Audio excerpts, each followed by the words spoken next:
Hello. Please confirm that my voice is clearly audible and the presentation is visible. Yes, sir. Okay, I will start then.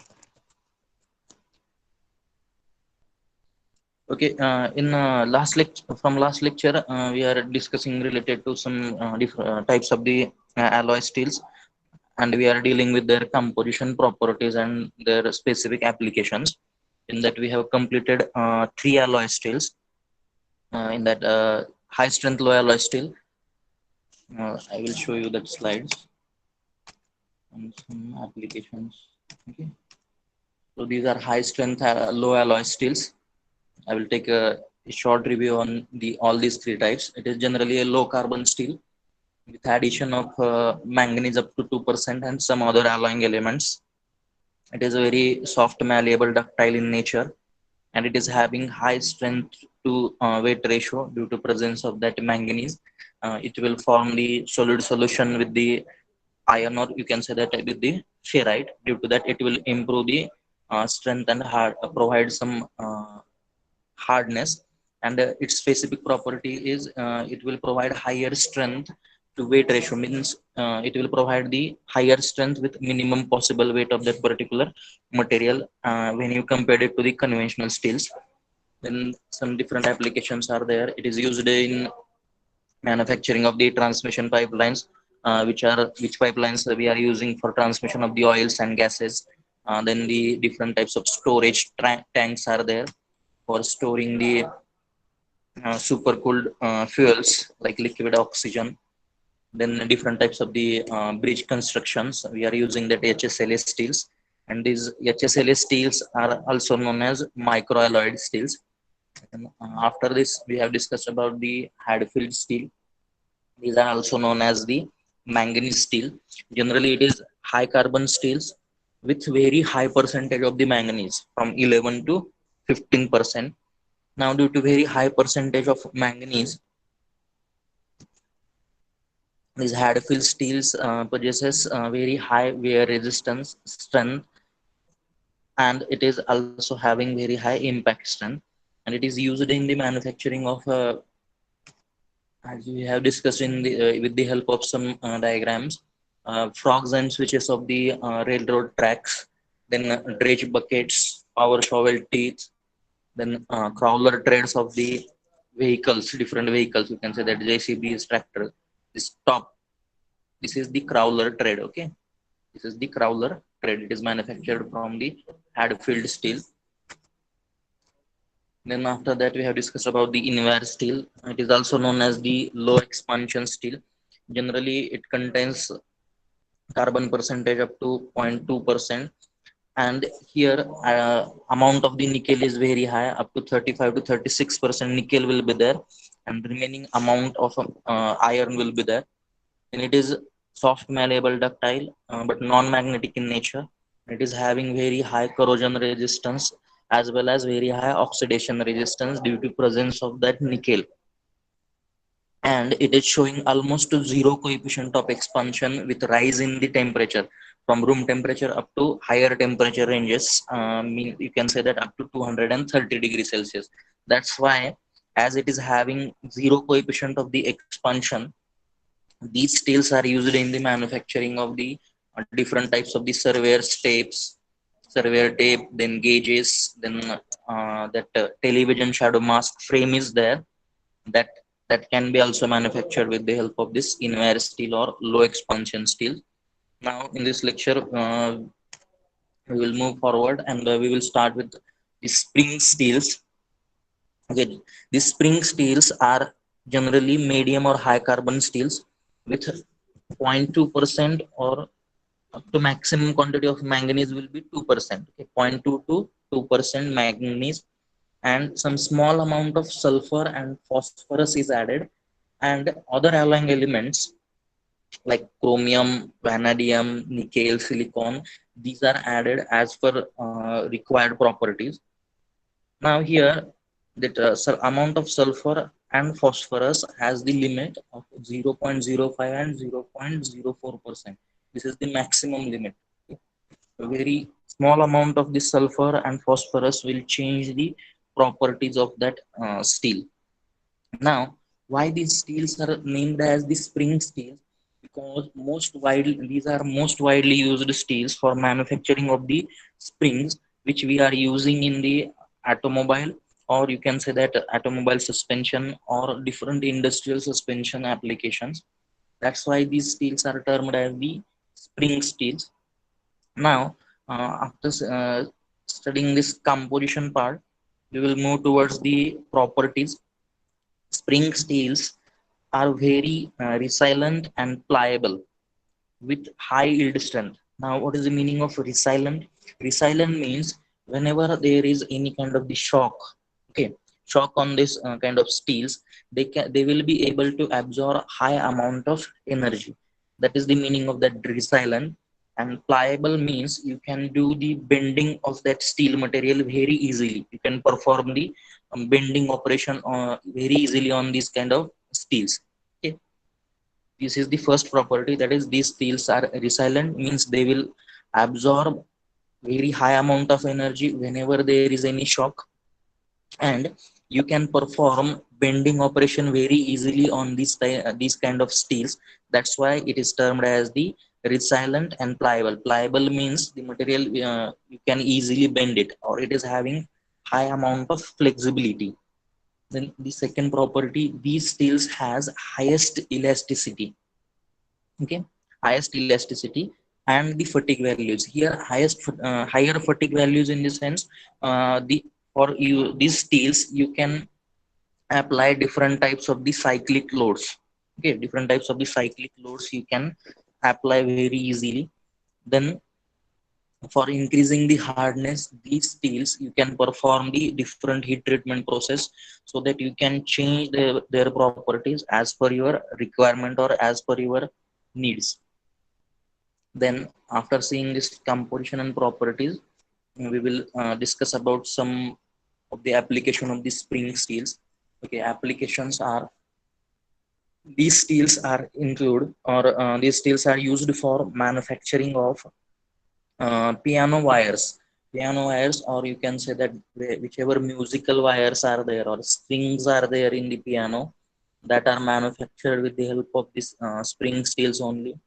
Then different types of spring clamps are there, and different types of antennas are there, or different type large number of springs are there, leaf springs, or you can say that vehicle coil springs are there. We'll show the diagrams. In the first diagram you can see that these are the piano strings. Okay, piano strings, or whichever musical instruments are there, whichever strings are used there, that musical wire, or you can say that piano strings or music wires, that are manufactured with the help of this spring steels only. That is shown in the first diagram at the left top corner. Then the manufacture, it is also used for manufacturing of the spring clamps. Okay, this is the diagram for spring clamps. Then different types of the springs, I have taken one diagram here. Then yes, tines are there. Okay, yes shaped tines are there. Generally these are used in your agricultural equipments. These are attached suppose you are using the tractors and all that equipments in your farm, then these yes tines are used there.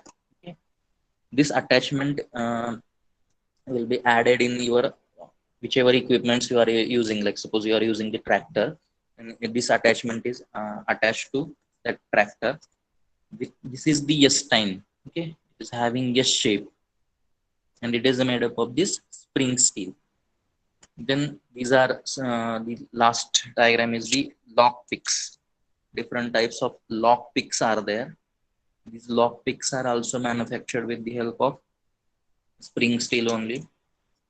Okay. Then another application, different types of applications I have sorted here. Spring steels, whichever that the Nepalese cookery is there. It is also manufactured with the help of the spring steel. Then different types of the suspension springs, which we are using in the different automobile vehicles. It is also manufactured from that spring steel only. then different types of the binder clips which we are using, that are also manufactured with the help of the spring steels. Then in our aircraft, there is these landing gears are there. These are the landing gears, and these landing gears of aircraft, it is having one spring. Okay, here at this position one tubular spring is there. At this position one tubular spring is there, and that tubular spring will be made up of the spring steels only. Then different types of shims are there. Okay, shims are nothing but thin plates. They are having very small thickness, starting from 0.01 up to 2 mm or 3 mm. And these shims are used for filling the gaps whenever there are two joining elements are there. If there is any kind of gap, that gap is filled with the help of these shims, and these shims are manufactured with the help of the spring steels only. Then in the last diagram I have shown the different types of the springs are there. Okay, you can see in the first diagram helical compression spring, then helical extension spring, conical spring, torsion spring is there, then lip spring, and disc spring is there. All these different kinds of the springs are manufactured with the help of this spring steel material. Okay, that's why the name is given as the spring steel, because it is generally used for manufacturing of different kinds of the springs which are used in the automobile vehicles. Okay, these are the some applications of the spring steels. Your Nepali kukri, already I have explained this. It is also used in the manufacturing of the knives and different types of the.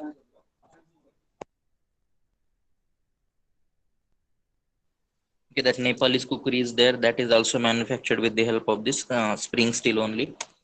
Okay, these are some applications of the spring steels. I am showing you the different diagrams so that it is very easy for you to remember the applications. So these are the applications here. Before this, you can note down this composition and properties. Please note down the composition and properties.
Again, next type of the alloy steel is the silicon steel. These silicon steels are also known as the electrical steels because these silicon steels are widely used in the manufacturing of the different electrical equipments or different components of the electrical equipment. That's why these silicon steels are termed as the electrical steels. And the first point will be your composition. Generally, these electrical steels or silicon steels will be low carbon steels with carbon percentage less than the 0.05% and very higher amount, that is of the silicon will be there. Higher amount means, but it will be limited up to 5% only.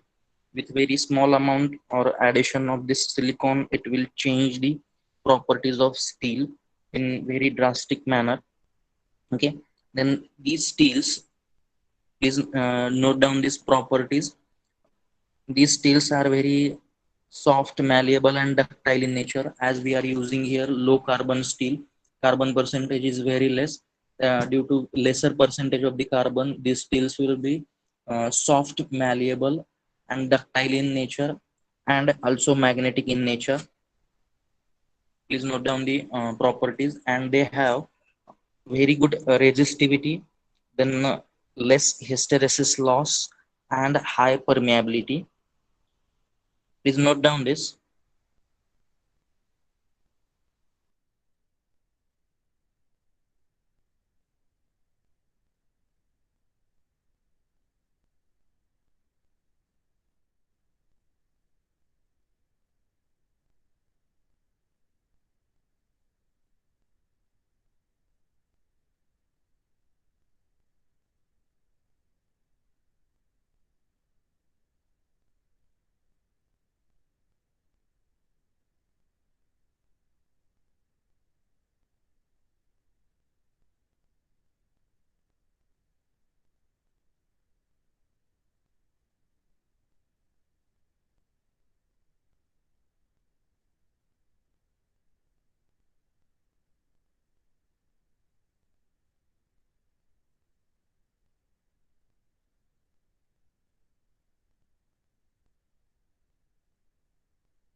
After seeing the composition and properties, we will move towards the application part. If, then these steels are used for manufacturing of the different electrical power transformers, motors, generators. Okay. Now, before explaining this application, first you should understand what is the meaning of this less hysteresis loss. Okay, this hysteresis loss is nothing but loss of heat. You can say that loss of the heat or wastage of the energy in the form of heat due to change in the magnetic field. Okay, that will be termed as the hysteresis loss. And these silicon steels or electrical steel provides or hysteresis loss will be very minimum in this kind of the steels. That's why these are used in the manufacturing of the different components which are used in the electrical equipments. Okay, now these steels are used in the manufacturing of the different power transformers and different motors, different generators. And these steels are also used in the manufacturing of the different types of the relays, then armatures, solenoids are there. For that, we are using only these silicon steels. And the silicon steels, which has the silicon percentage in between the range 1.25 to 2.5%, that silicon steels are termed as the relay steels. Okay, depending on the percentage of that silicon, carbon will be less than 0.05%, and silicon will be within the range 1.25 to 2.5%. That will be termed as the relay steels. have here some diagrams are there for the different electrical equipments or different electrical components. You can see in the first diagram this electrical transformer is there. Okay, so this is manufactured with the help of this silicon steel or electrical steel, and different types of generators and different types of the motor, different types of the relays are there. Okay, these relays or these relay switch are used whenever you want to open or you want to close that any kind of the circuit. Okay, for that this relay is used there. Okay, these different kinds of relays I have shown here. Two types of relays are there. Okay, it will open that circuit, particular circuit, or it will close the circuit. For that purpose we are using these relays. Then these solenoids are there, different types of solenoids are there, different types of armatures are there. Now these solenoids are used for transforming the energy from electrical energy to the mechanical energy. These solenoids are used. Okay, in different types of armatures are also there. Okay, these armatures are nothing but you can say that this is nothing but the kind of coil is there. Armature is nothing but there will be a kind of coil, and this coil will be used for passing or conduction of the AC current. Okay, the solenoids are used for conversion of the electrical energy to the mechanical energy or electromechanical energy, and these armatures are used for conduction of the alternating current. Okay, so these are the different electrical components that can be manufactured with the help of these silicon steels or electrical steels. Low carbon steels with silicon up maximum up to 5%. Okay, and whenever that silicon amount is in between this range 1.25 to 2.5%, that will be termed as the relay steels. And these relay steels are used for manufacturing of different kinds of the relays, armatures, and solenoids. Okay, these are the relays. These are the armature. Armatures are nothing but it will consist of a coil, and it will used for conduction of the alternating current. Okay, the solenoids are there. This will be helpful for transforming the electrical energy to the mechanical energy or electromechanical energy. Then different types of transformers, generators, and motors are there. In this also we are using this silicon steels or electrical steels only. Then after this, the next kind of the steel is the free cutting steel. These free cutting steels are also termed as the free machining steels. Now, why this name is given as free machining steel? Because it is very easy to perform the machining operation on these kind of steels.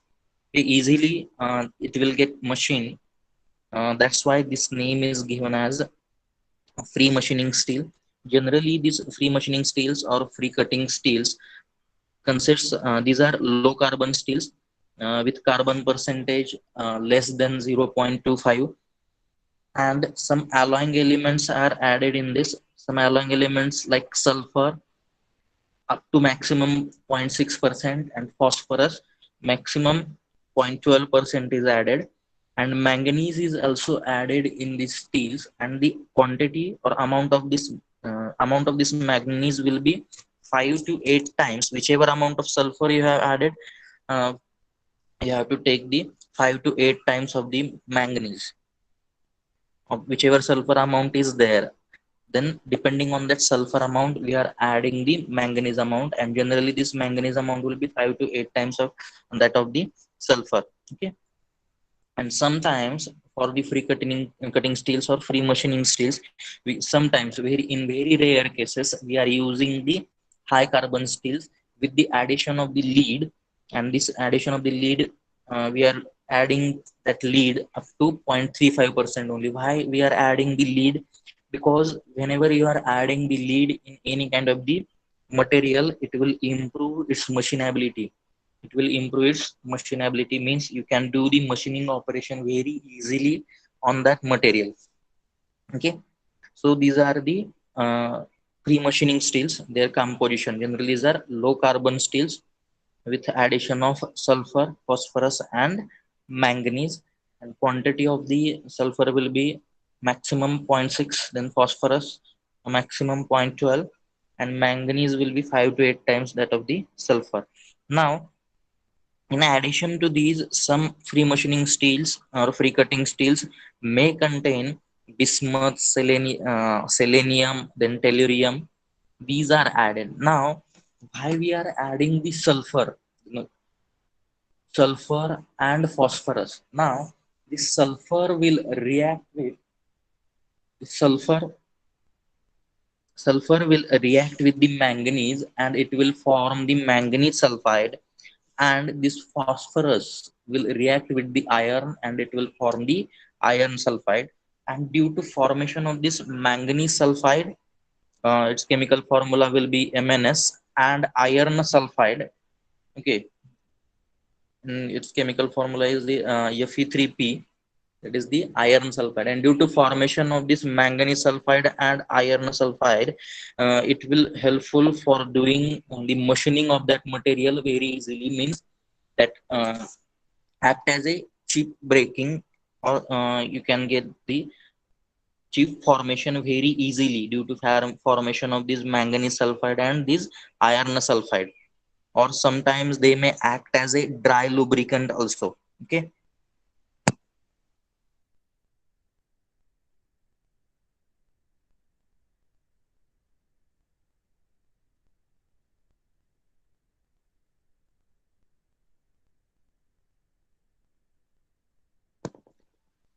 okay, this is related to the composition of the free cutting steel or free machining steels. They may ask you in exam, sometimes they may ask you the reason why the free cutting steels are very easy for doing the machining operation. So reason for that is due to addition these are pre-cutting steels are generally low carbon steel with addition of sulfur and phosphorus along with manganese. And depending on the properties needed, we are adding lead, bismuth, tellurium, like these elements. But due to presence of the sulfur and phosphorus, what will happen? This sulfur will react with the manganese and it will form the manganese sulfide. And iron will this phosphorus will react with the iron and it will form the iron sulfide. And due to formation of this manganese sulfide and iron sulfide element, formation of different that chips will become very easy. Okay, that's why these steels are very easy for doing or conduction of that machining operation. And these elements, manganese sulfide and phosphorus sulfide, they will also act as a lubricant, dry lubricant in this total process. Okay, so due to the presence of this sulfur and phosphorus only, these steels will be very easy for performing the machining operation on it. Then we will move towards the properties. As these are low carbon steels, these steels are soft, malleable, ductile in nature, and you can easily perform the welding and welding operations or different kinds of machining operations. Means these steels have very good formability, weldability, machinability, and you can say that very high toughness. Okay, whenever there is any shock, they can absorb the high amount of energy, means they will provide you the higher values of the toughness. Okay, so these are some properties. Depending on only composition, you can write down their properties of any kind of that steel. Okay, now I will move towards the application. Generally, these pre-cutting steels, these are used in the manufacturing of the different kinds of the nut, bolts, screws, and different types of automobile parts or instruments. Here I have collected some diagram. Different types of the nuts are there, different types of the nuts, bolts, then fasteners, or different types of the screws are there. All these are manufactured. Sorry, all these are manufactured with the help of this machining steels or free cutting steel. Okay, different types of bolts, nuts, different types of the screws, then different there are fasteners. which we are using in the, and these all components we are using in the automobile industry only. Okay, so these are the free cutting steels or free machining steels. And after discussing this free cutting steels or free machining steel, the next type of the alloy steel, we will move towards the next type, that is the maraging steels. Okay,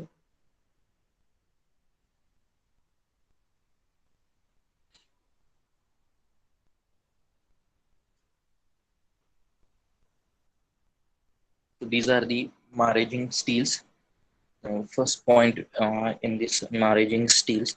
So before going or before starting their composition, properties, and application, we will see that why this name is given as the maraging steels, because these steels are hardening of these steels is done by martensitic transformation. Okay, means at the end, in iron carbide equilibrium diagram we have seen that at the end there is pearlite, it is ferrite plus cementite is there.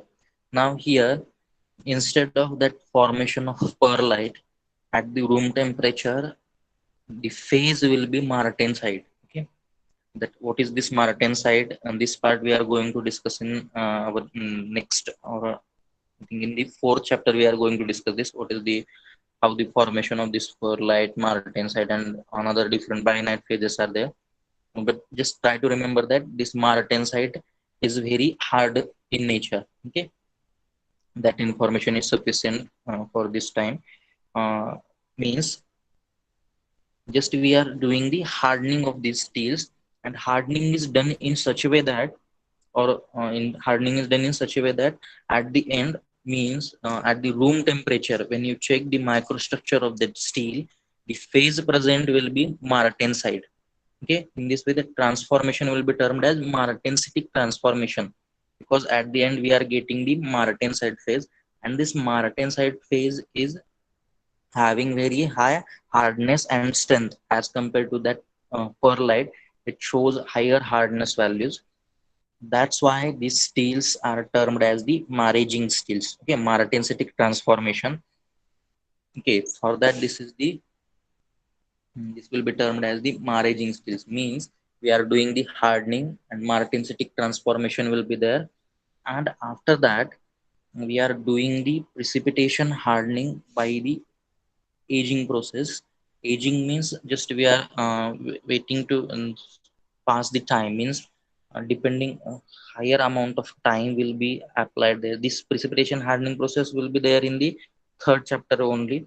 We will discuss in brief there. Just to try to understand this, just we are doing increasing the hardness by doing the martensitic transformation and age hardening.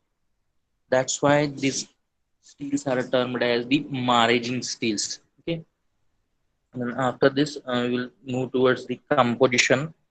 These steels contains, these are generally low carbon steels. Carbon percentage will be less than 0.03%. And in addition to these, nickel will be there from 18 to 25%. Then molybdenum will be there 3 to 5%. Then cobalt will be present there within the range 3 to 8%, and titanium will be there 0.2 to 1.6%, and small amount of aluminum will be added. Now, whichever alloying elements are present here, that molybdenum, titanium, this will improve the strength. Okay, strength and toughness also. These steels are having very high strength and very high. Here I have mentioned the word fracture toughness. Now, what is the difference between the toughness? Means it will absorb whenever there is any kind of the shock. It will absorb that. It is having ability to absorb that in absorb the shock in the by absorbing the energy. What is the fracture toughness? It will absorb the energy, but while absorbing that shock in the form of that energy, some cracking will occur there. That cracking will be termed as the pre-cracking, and along with the formation of the cracks also, it will continue to absorb the energy that will be termed as the fracture toughness. Okay, so these materials will be, or these steels shows very superior fracture toughness, okay, as compared to the other kind of the steels. And as these are steels are low carbon steels, you can easily perform the fabrication or welding operation on these kind of the steels. Now we will move towards the application of these steels. These maraging steels are used for manufacturing of rocket casing or missile casing. Different missiles, rockets are there, their casing is manufactured with the help of this maraging steels only. Then airframe, then different engine components manufactured with the help of these steels only. And you can manufacture different kinds of the low temperature structural parts, pressure vessels, and injection molds and dies, then undercarriage legs for aircrafts and missile cases, then cannon recoil spring and fan shafts in the jet engines. All these applications I will show you the pictures for that. Okay, this is the first diagram. This is the airframe. Okay, whichever airframe is there in the aircraft, all this airframe structure is manufactured with the help of this the maraging steels. Then in the second diagram you can see that um, here this is the injection mold which we are using for the manufacturing of the different plastic component. Here this is the end product. Okay, this is the end product, and this is the mold used for manufacturing of this plastic component. Okay, this is the airframe in the first diagram, airframe which is used for the different kinds of the aircrafts. Okay, then this is the mold which we are using for the manufacturing of the different plastic component, injection mold for manufacturing of the plastic components. This is also manufactured with the help of this maraging steel. Then the next is I have mentioned in the application that cannon recoil spring is there. Okay, uh, gun I have shown here the different stages. This gun is there. Okay, you have seen that in the movies before shooting that. They are just doing the loading of that gun. Okay, loading of that gun by moving that trigger in the backward direction. Okay, whichever spring is present there, this kind of spring will be there. Okay, here here we are having this kind of spring that is termed as the cannon recoil spring is there, that is used in the gun. Okay, here I am have shown the different stages in that gun. This is the loaded gun, then fired gun recoiling, then return to the original position for ready for the next shot. Okay, all the in this operation this cannon recoil spring will be involved there. Okay, this is the cannon recoil spring which is used in the gun. Okay, it will help for loading that gun and doing the firing with the help of firing through that gun only. Okay, this is the cannon recoil spring. Then the next application for this maraging steel, here I have shown you the different missiles. Okay, different missiles or different rocket casing, whichever casing is present on this missiles. Okay, these are the missiles, whichever casing is present. Casing means the outer covering. Okay, outer covering, whichever this is the rocket casing, this is the missile casing. Whichever these rocket casings are, missile casings are there, all these are manufactured with the help of that maraging steel only. Okay, and then next application is okay, in the jet engine. This is the jet engine's construction. Now in this jet engine, this is the fan, and this is the fan shaft. Okay, this is the fan shaft. Now this fan shaft is also manufactured with the help of this maraging steel only. Okay, this is the fan, and this fan is mounted on a shaft, and with that shaft is manufactured with the help of this maraging steel only. Okay, are you able to see it? This is the fan, and this is the shaft. This shaft on which this fan is mounted, this will be manufactured with the help of that maraging steel. Then the next application is the undercarriage legs for the missiles or rockets. These are the undercarriage legs on which we are placing that rocket or missile before the launching, you can say that these legs are termed as the undercarriage legs for that particular missile or rocket. Okay, and these legs are manufactured with the help of this Maraging steel only. This is the okay. These are the few applications. These are the few applications of this Maraging steel.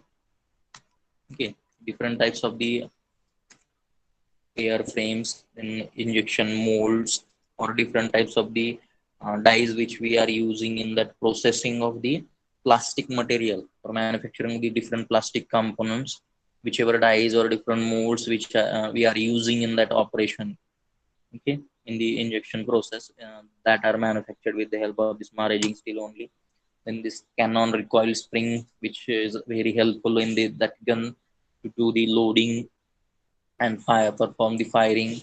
Then the casings of the rockets and missiles, all these are manufactured with the help of this Maraging steel only. Then the fan shafts in the jet engines, this is the shaft on which this fan is mounted. Then undercarriage legs of the missiles and rockets. Then these Maraging steels are also used for manufacturing of the different kinds of the pressure vessels also. Okay, that diagram I have not downloaded here, but I think you may be aware of that pressure vessel. Different kinds of the pressure vessels are there. Okay, so these are the some applications of this Maraging steels. And after this Maraging steel, the next is the die steel, and this is the last type of the alloy steel, that is the die steel. Last type of the alloy steel in this die steel. Already this die steel part already we have studied, just the name is die steel here. Already I have explained this uh, for your information. I will repeat this part, means whichever hot worked tool steels, then cold worked tool steels, then shock resistant low carbon tool steel, and high speed steels, then plastic mold tool steel, whichever these types we have previously studied, all these will be termed as the dial steels. Okay, hot work steels, cold work steels, then shock resistance and low carbon steels, then high speed steels, plastic mold tool steels, all these steels you can write as an example of the die steel. Okay, now in short, in general, these die steels are high carbon steels or high carbon steels with addition of other alloying elements may be there, or you can simply term it as high alloy steels also, high carbon steels or high alloy steels. High carbon steels with a small amount, or sometimes you may use the large amount of the alloying elements, or directly you can use the high alloying element percentage with the small amount of the carbon. Now, generally these steels consists of the carbon within the range 0.8 to 1.5%, and other alloying elements like this chromium, vanadium, molybdenum, manganese, tungsten, these are added. Okay, these are added in that steel. And due to addition of this chromium, vanadium, molybdenum, manganese, and tungsten, what will happen? This chromium, tungsten, molybdenum, they will form their respective carbides, and due to formation of these respective carbides, hardness of that particular steel or strength of that particular steel will get improved, and it also increases their wear resistance and shock resistance due to formation of the carbides. And these all the alloying elements will form the solid solution also with the iron due to formation of the their respective carbides and formation of the solid solution with the iron. They will means it will result in the better hardness and better strength, and automatically their wear resistance and shock resistance will get improved. Now there are many types of the die steels in the die steels. Already we have discussed this, means whichever hot work steels are there in that different types are there, then cold work steels are there and different types are there, shock resistance steels, low carbon tool steels, high speed steels, then plastic mold tool steel. You can directly write these names and from that you can write any one example in the composition. That will be your die steel. Okay, please write down this composition.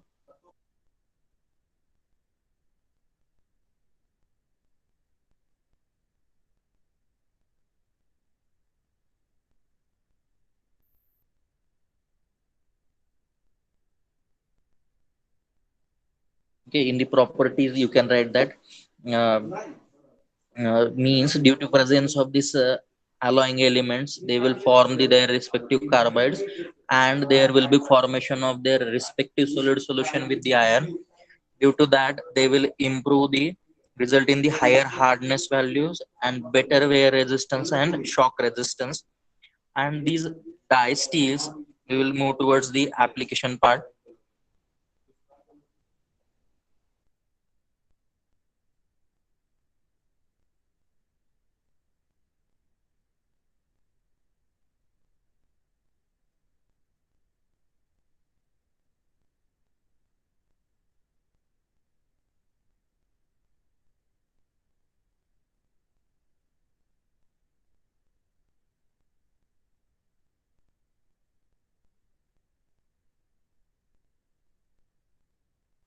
Now, related to their applications, die steels application, the different kinds of the tools which we are using for performing the cutting, then punching, then shearing, stamping, whichever different tools we are using, all these different tools will be manufactured with the help of the die steels only. And for performing the different metalworking operations like forging, rolling, extrusion, or deep drawing operation is there, whichever dies, different types of the dies are you required, that dies are manufactured with the help of die steels only. So I have collected one diagram here. Different types of the tools and cutters are there. Different types of the tools are there, different types of the cutters are also there. All these different types of the tools, cutters, these can be manufactured with the help of this die steels only.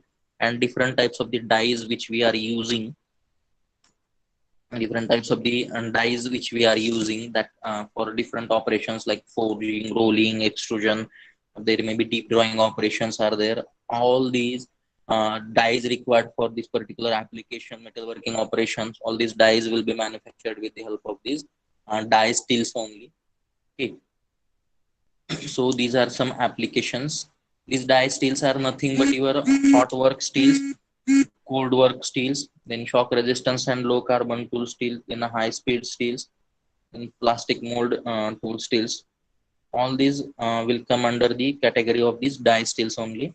And application will be, they will be useful for manufacturing of the different tools to perform the different cutting, shearing, punching operations. And whichever dies are required to perform the different metalworking operations like forging, rolling, then extrusion, and deep drawing operation is there. All the dies required for these operations are manufactured with the help of these die steels only. Then, okay, in this way, we have completed this part, the different types of the alloy steels. Okay, all the types of the tool steels, then stainless steels, and some specific steels which we have discussing from yesterday's lecture. All these spring steels, HSLA steels, Maraging steels, Hadfield steels, silicon steels, all these will come under the category of the alloy steels. Okay, in this way, we have completed this point, that is the alloy steels, in respect to their composition, their properties, and then their different types and their applications. Now, in next lecture, we are going to discuss related to the cast iron. So I will stop here. Thank you. If you are having any query, you can ask me, or you can mention that in the chat box. Is there any query?